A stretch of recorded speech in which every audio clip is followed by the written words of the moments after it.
আসসালামু আলাইকুম। দীর্ঘ 18 মাস পর কুতুবপুর ইউনিয়ন আওয়ামী লীগের পার্টি অফিসে প্রবেশ করলেন কুতুবপুর ইউনিয়ন বারবার নির্বাচিত চেয়ারম্যান হাজী আতিকুর রহমান মাতবর। আপনারা দেখতেছেন তিনি কিন্তু ইতিমধ্যে প্রবেশ করে পার্টি অফিসে প্রবেশ করলেন। ঢোকার পরে তিনি নেতাকর্মীদের নিয়ে বসলেন, মতবিনিময় করলেন। 21শে ফেব্রুয়ারি উপলক্ষে প্রবেশ করলেন মাদারীপুর জেলা ছাত্র দলের যুগ্ম আহ্বায়ক। আওয়ামী লীগের যে পার্টি অফিসটি রয়েছে কুতুবপুর ইউনিয়নে, সেইখানে কিন্তু আমরা দেখতেছি তার নেতৃবৃন্দ নিয়ে কিন্তু তারা এসেছে।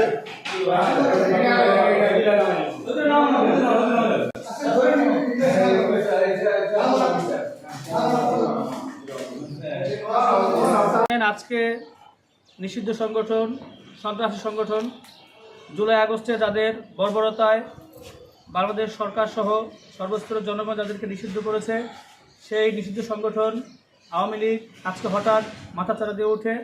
তারা আজকে সকলের অজান্তেই হঠাৎ আমাদের কুতুবপুর ইউনিয়ন অফিস তাদের দীর্ঘদিন যেটা ব্যবহার করত চালু করে। আমাদের নেতৃবৃন্দ তারা উপস্থিত সিদ্ধান্তের মাধ্যমে এই অফিস তাদের তালা ভেঙে এটাকে উদ্ধার করে এবং এই ফ্যাসিস্টকে তারা এই শিবচর তথা বাংলাদেশ থেকে যেভাবে রাষ্ট্র অবাঞ্ছিত ঘোষণা করেছে, তাদের সমস্ত রাজনৈতিক কর্মকাণ্ডকে অবাঞ্ছিত ঘোষণা করলো কুতুবপুর ইউনিয়নের বিএনপির অঙ্গ সহযোগী সংগঠন।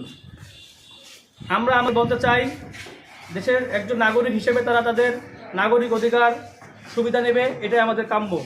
কিন্তু ওরা কিছু রাজনৈতিক সহিংসতা করার চেষ্টা করলে কুতুবপুর ইউনিয়ন বিএনপি নয়, সারা বাংলাদেশের সর্বস্তরের জনগণ তাদেরকে শক্ত হাতে প্রতিহত করবে।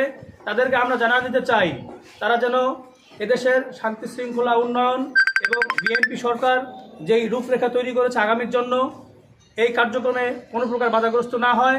যদি বাধাগ্রস্ত হয়, সর্বস্তরের জনগণ তাদেরকে শক্ত হাতে দমন করবে।